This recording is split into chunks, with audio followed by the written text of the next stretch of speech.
মমতা কিচেনে সবাইকে শুভেচ্ছা অভিনন্দন। আশা করি সবাই ভালো আছেন। আজকে আমি আরেকটি রেসিপি তৈরি করে দেখাবো, আলু দিয়ে ফুলকপির তরকারি। এই জন্য চুলায় একটা প্যান বসিয়ে দিয়ে তেল দিয়ে আমি শুকনো মরিচ আর তেজপাতা দিয়ে ভেজে নিচ্ছি নেড়ে চেড়ে।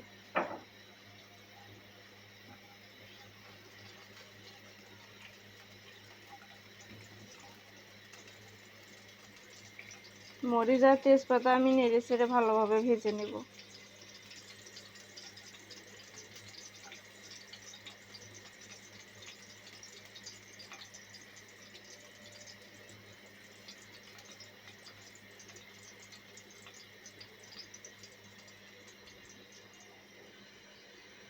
ফোড়ন হিসাবে দিয়ে দিলাম 5 ফোড়ন, দিয়ে একটু নেড়ে চেড়ে দেব।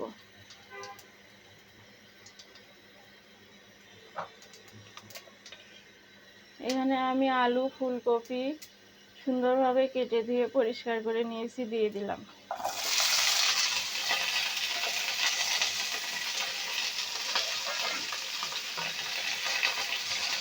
এবার নেড়ে চেড়ে ভেজে নেব।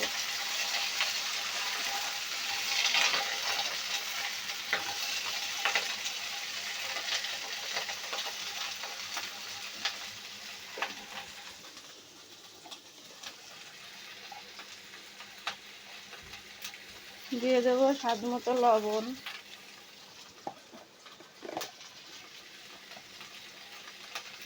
হলুদের গুঁড়া,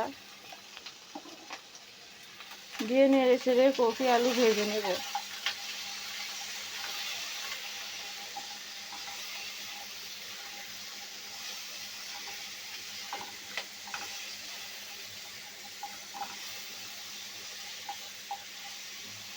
এখন নতুন নতুন কপি বের হয়েছে। আলু দিয়ে ফুলকপির তরকারি নিরামিষ অনেক সুস্বাদু হয়, আপনারা খেয়ে দেখবেন।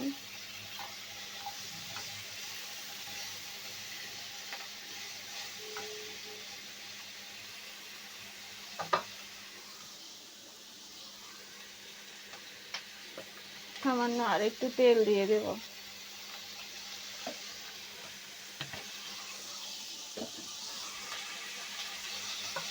আলু কপি ভেজে নিচ্ছে, এজন্য একটু তেল লাগবে, দিয়ে দিলাম।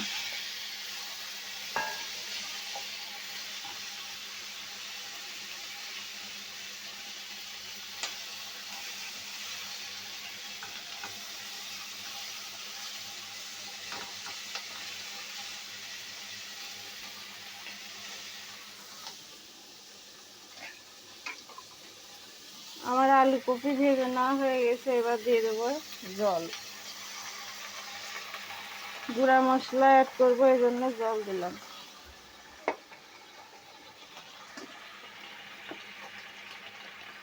দিলাম ধনিয়া গুঁড়া,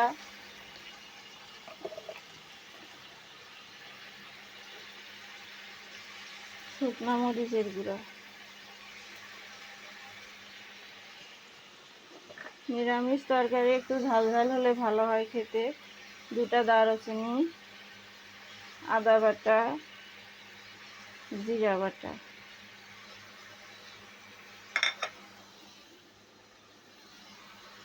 এবার সব কিছু নেড়ে চেড়ে দেবো।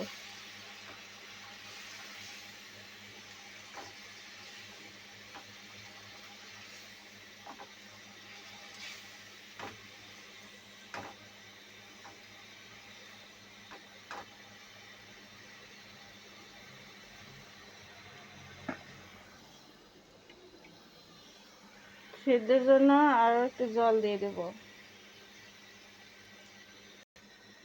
ঢাকনা দিয়ে ঢেকে দেব, সিদ্ধ হওয়া পর্যন্ত অপেক্ষা করব। এবার ঢাকনা তুলে দেখে নেব।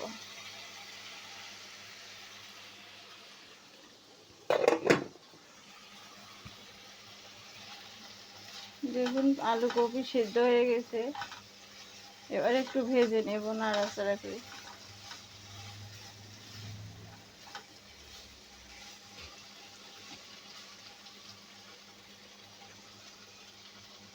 দিয়ে দেবো ফ্লেভারের জন্য 2টা কাঁচামরিচ ফালি করে নিয়েছি, দিয়ে দিলাম।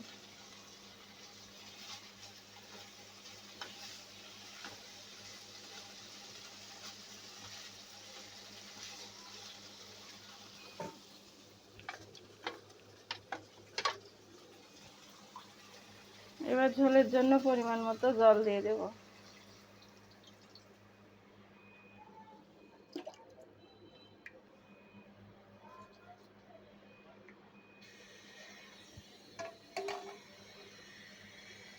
নেড়ে চেড়ে দেব।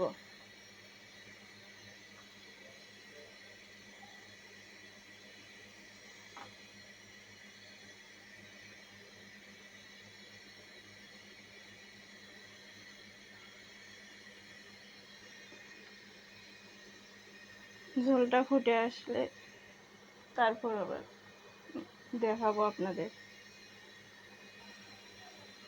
আমার ঝোলটা ফুটে এসেছে, রেডি হয়ে গেছে। এটা এখন দিয়ে দেবো কুচানো ধনিয়া পাতা দিলে ফ্লেভারটা ভালো আসে, দিলাম। আপনারাও দেওয়ার চেষ্টা করবেন, এতে করে খেতে অনেক সুস্বাদু লাগে, একটা টেস্ট লাগে। এবার নেড়ে চেড়ে দিচ্ছি। তৈরি হলো আমার ফুলকপি আলুর তরকারি। অসাধারণ খেতে, নিরামিষ হলেও নিরামিষের দিনে এই তরকারি হলে আর কিছুই লাগে না। অনেক সুন্দর একটা রেসিপি। আমার ভিডিওটি পুরো দেখবেন। সবাই ভালো থাকবেন, সুস্থ থাকবেন। ধন্যবাদ।